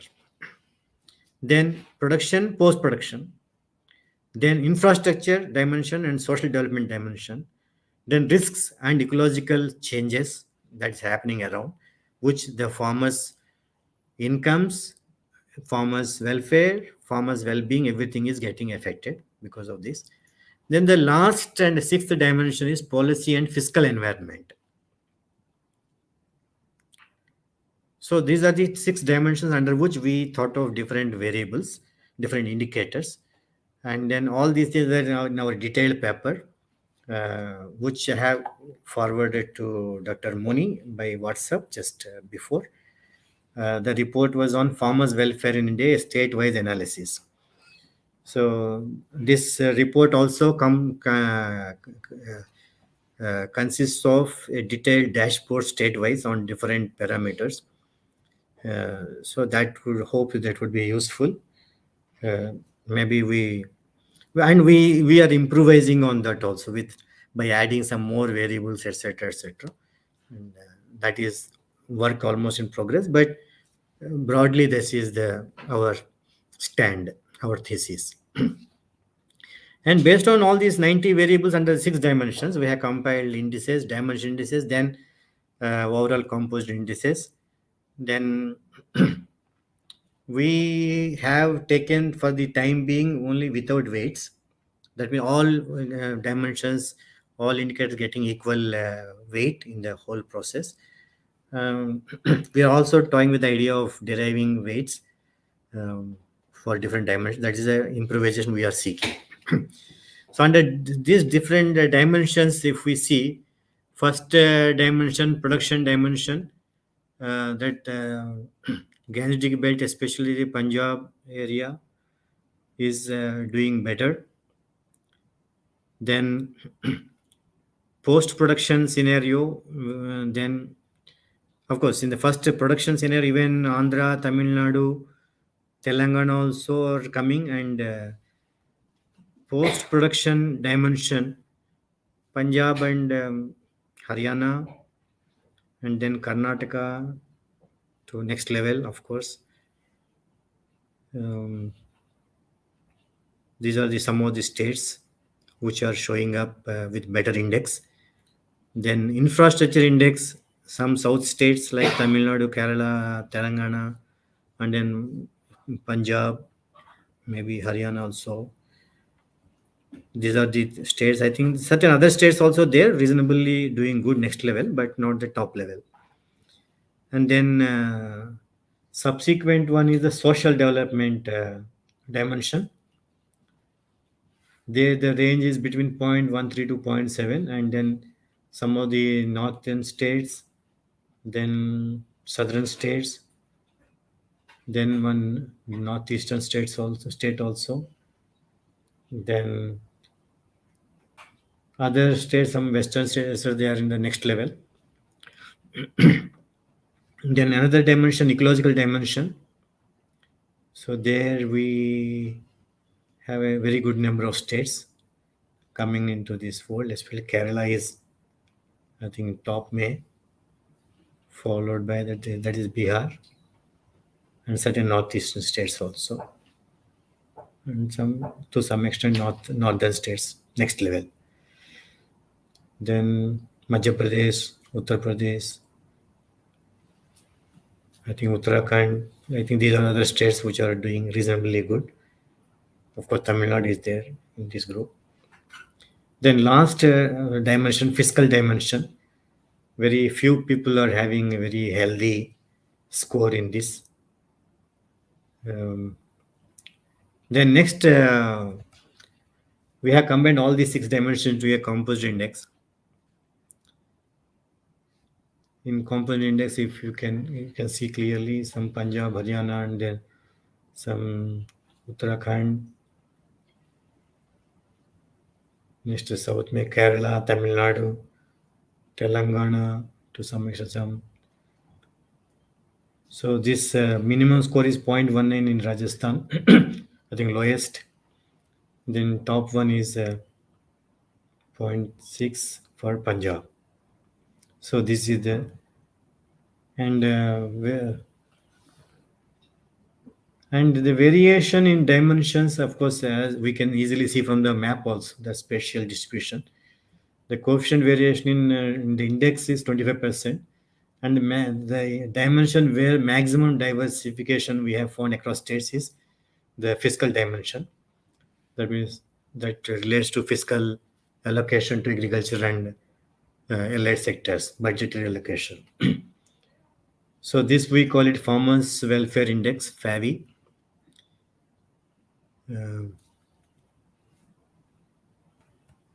So in conclusion, I will say 5 conclusions I can state based on the analysis.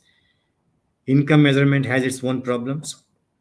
Income alone cannot define welfare and well-being of a household.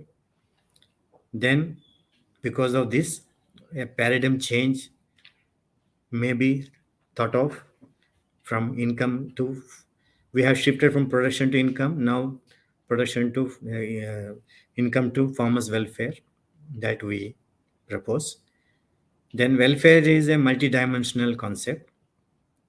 Then several states need to work on this towards improving the ecosystem that can help improve the farmers' welfare. So that is the thing. And coming to the first initial remark,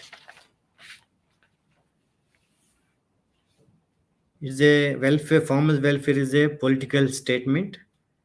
And the next one is proponents are not rational or some sort of thing.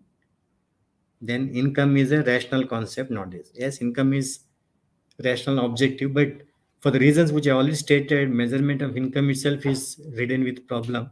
So still can we say it's an objective criteria as of today? So I think I doubt, unless we improvise the income estimation system.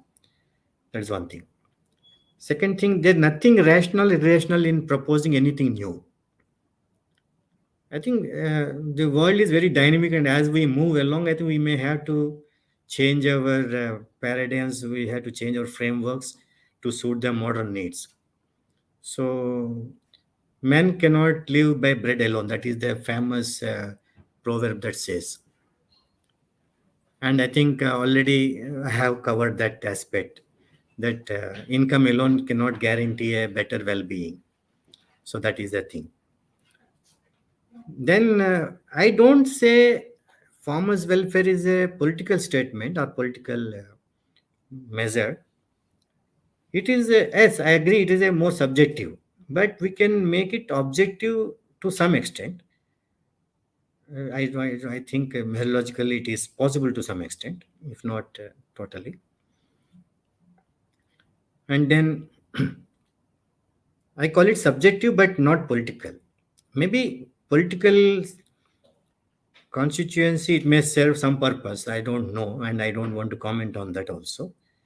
But saying it is a political statement and leaving it all alone, I think is not a correct stance one should take. So with this, I would close my talk. And thank you very, very much for this opportunity and your patience in listening to me. So any clarifications, etc., I'll be glad. And this PPT, I will send once again the final one, which can be distributed across. And that's it for today from my side. Thank you very, very much.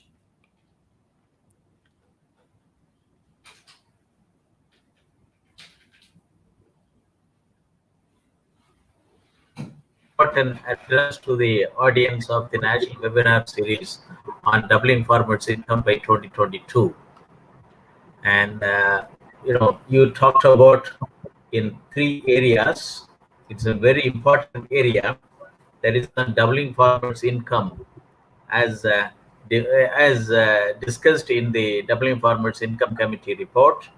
Then also you talked about problems and shortcomings in measuring the income, and then also proposed your way forward, that whether income or welfare, and you said it that there has to be a paradigm shift to the farmers' welfare. He proposed it because welfare is a multi-dimension, phenomenon.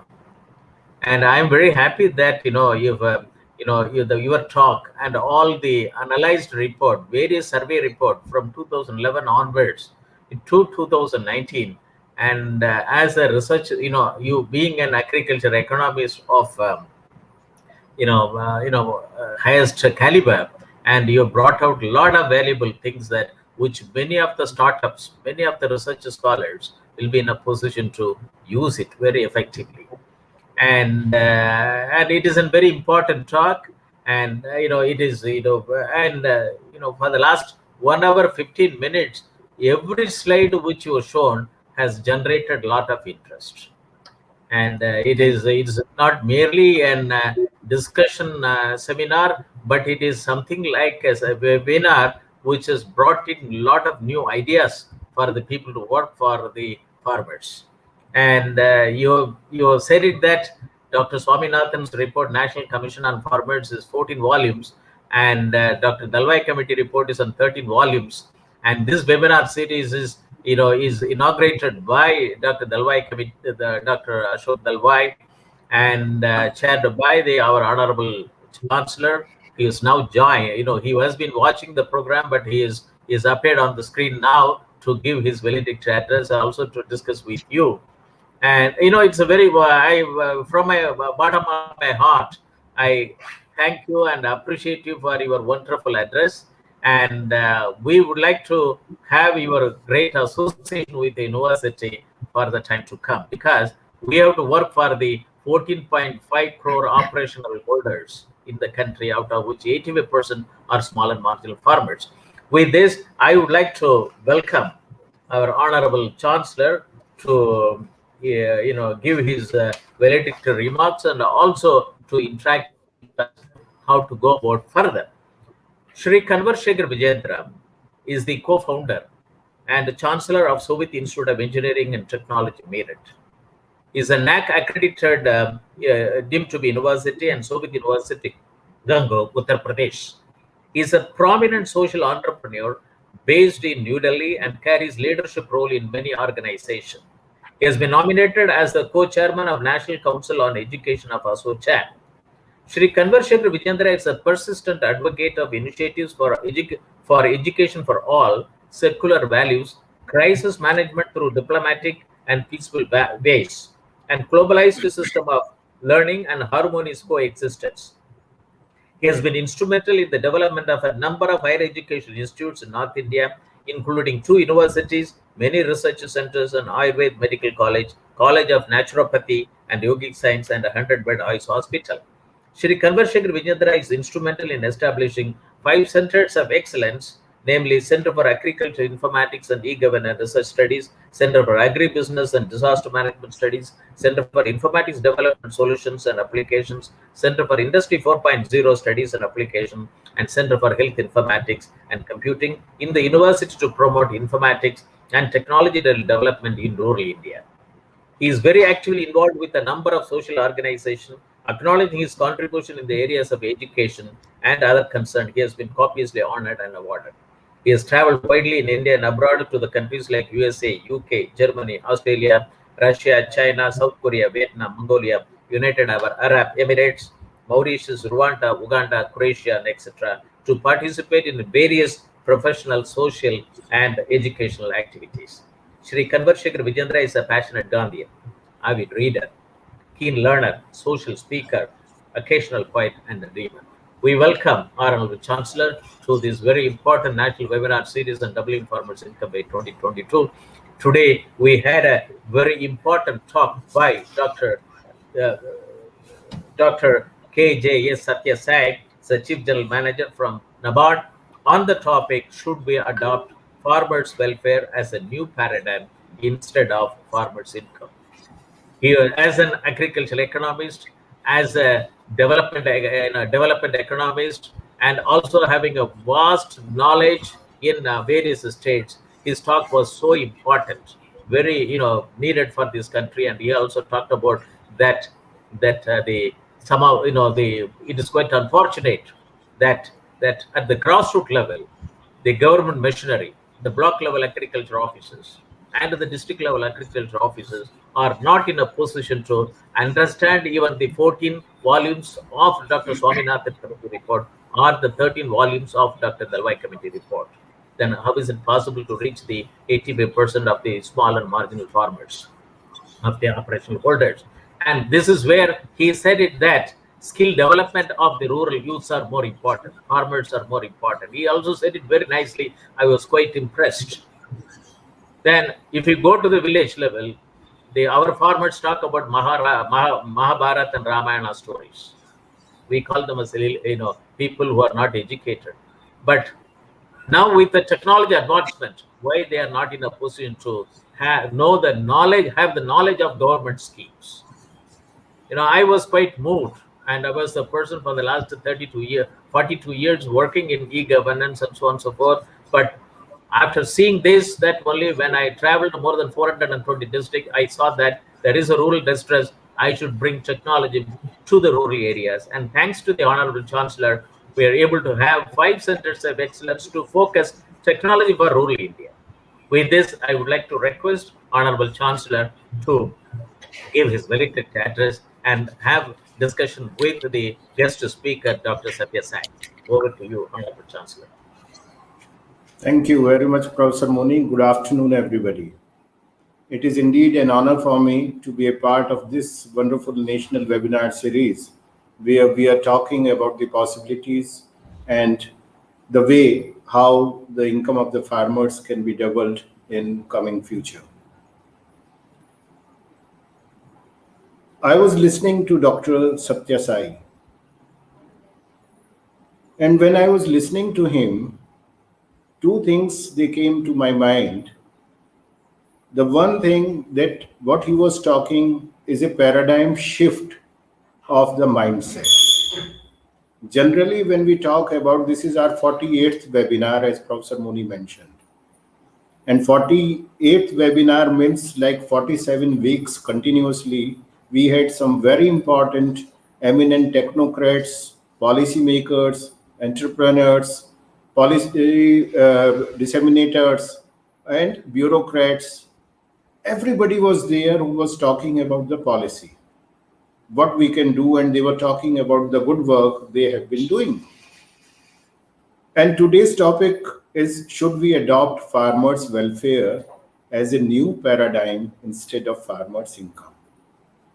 Actually, when this topic and the name of the guest speaker was there, Satyasai, so I was just thinking that maybe the name also has an impact on the way the person presents the thing, which are full of truth, which are straightforward, and many times which are full of that wisdom, what generally in the world of knowledge or this information technology, so much data and everything, we forget about. Thank you very much, Dr. Satyasai, for bringing a new paradigm, a new perspective to this issue. I was going through the detail, your presentation, I was listening to you. It was shocking when I was looking at the data. How many farmers in the country have tractors? How many farmers have a drip facility in their farms? We always talk about marginal farmers. We always say that there are issues, information is not there. But that information government machinery has to. You know, I always say that in governance of a country, of an organization, even in a family, there are three types of people.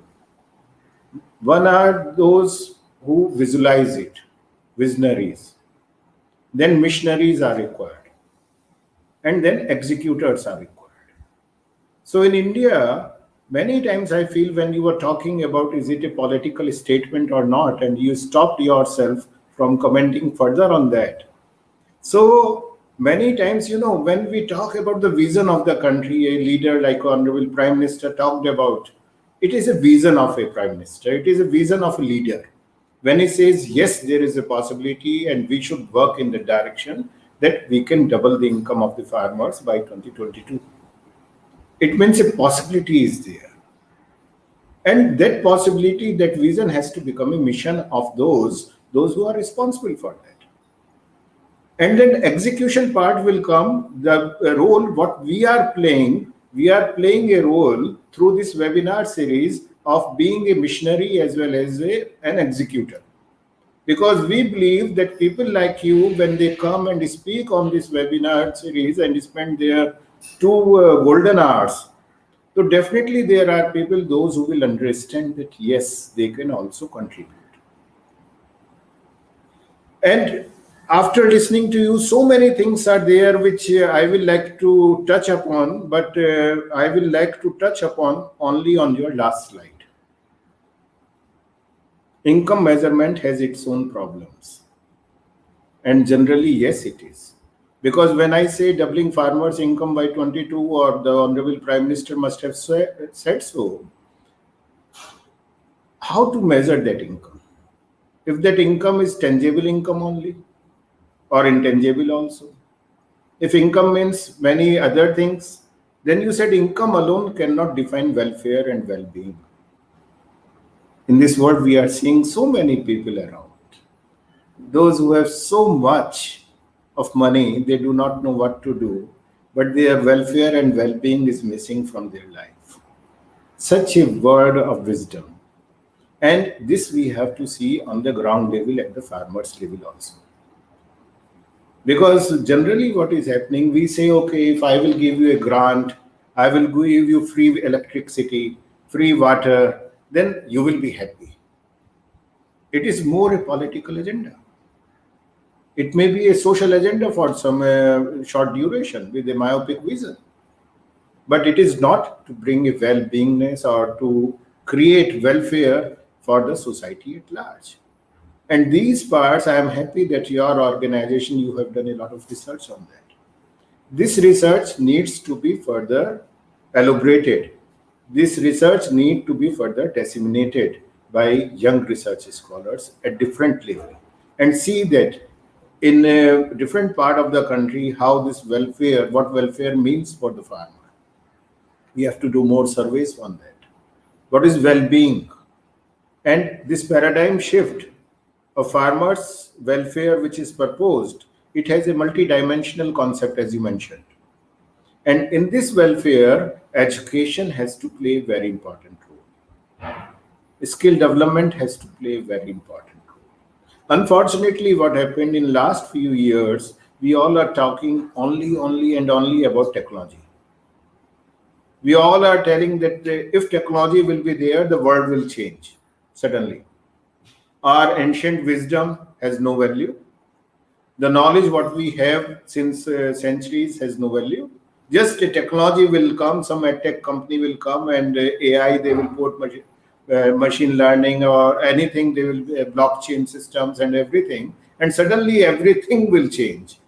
It is not going to change. I appreciate that you raised this point. Because when we talk about multidimensional concept of welfare, a lot of many things, health is there, education is there, soil health is there, environment is there, seed quality is there, facilities are there, not only money. And this is exactly what is required to be done. And today's deliberation by you is not only a technical one. Initially, I was thinking somebody from NABARD is coming and he will speak about what NABARD is doing, as anybody comes from an organization and he speaks that what we are doing.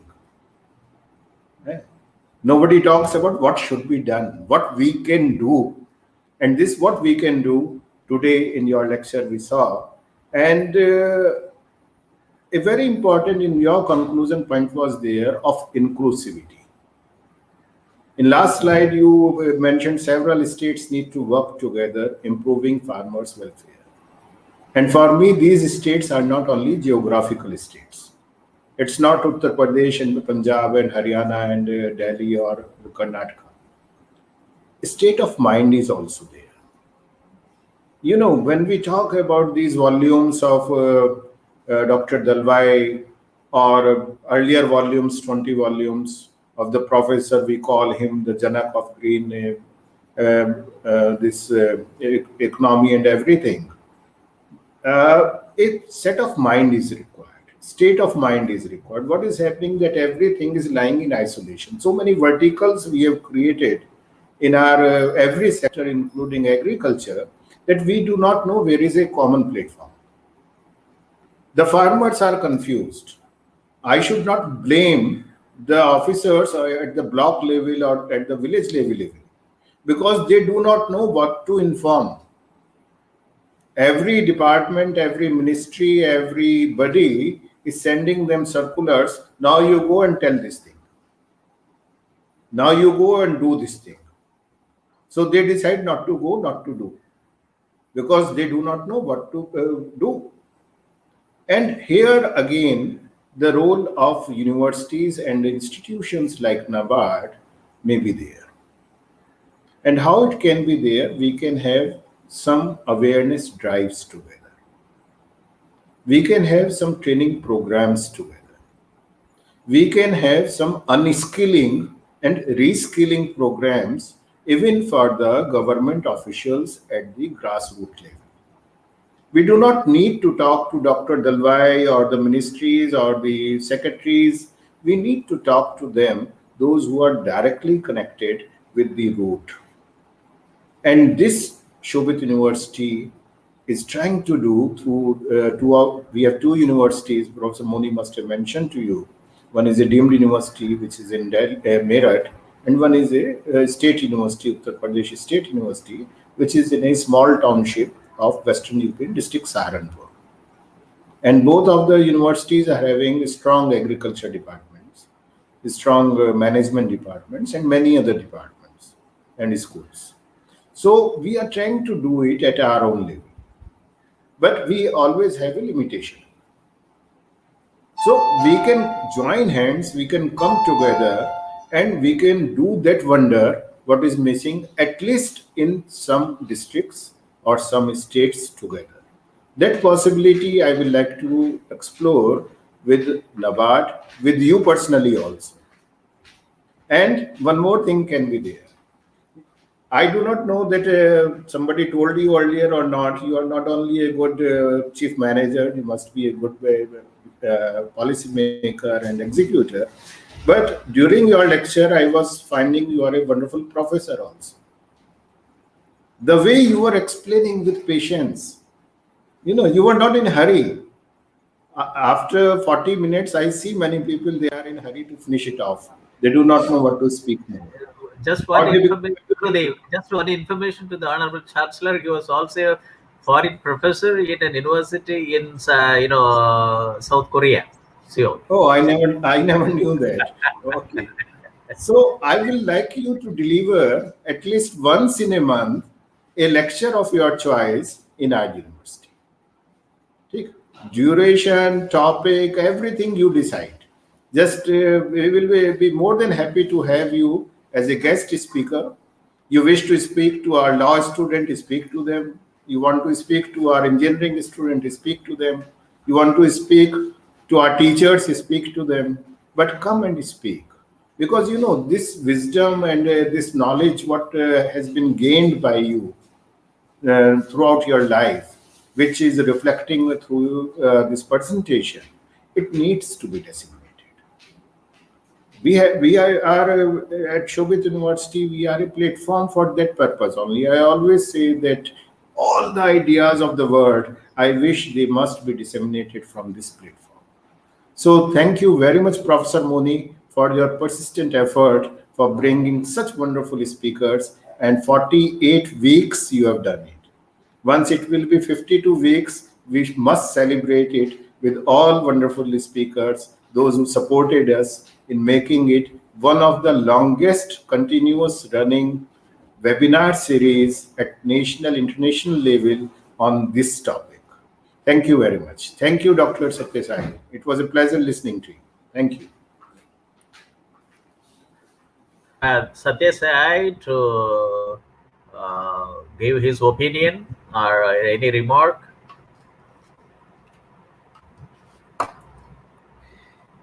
Thank you very much, Chancellor and Dr. Moni, and the wonderful work being done by the Shobhit University. I think, thank you very much.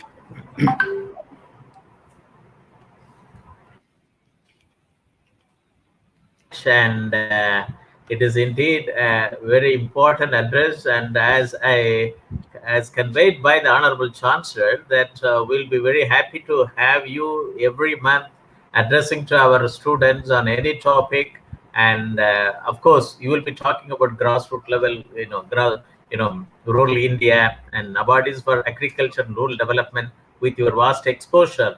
And it's very important to talk on various issues related to rural India, rural economy. And if rural economy is is growing, India's economy is growing, and the rural India is digitalized, India is digitalized. So, and we'll be with Shobhit Institute of Engineering Technology and Shobhit University Congo, both universities and NABARD, we can walk a long mile to the rural India to bring in technology development as well, also technology enabled agriculture rural development in a very big manner. As you rightly said it in many of the slides, that skilling and reselling of rural youths are very important. And we have already announced in 1 month skill and entrepreneur development programs.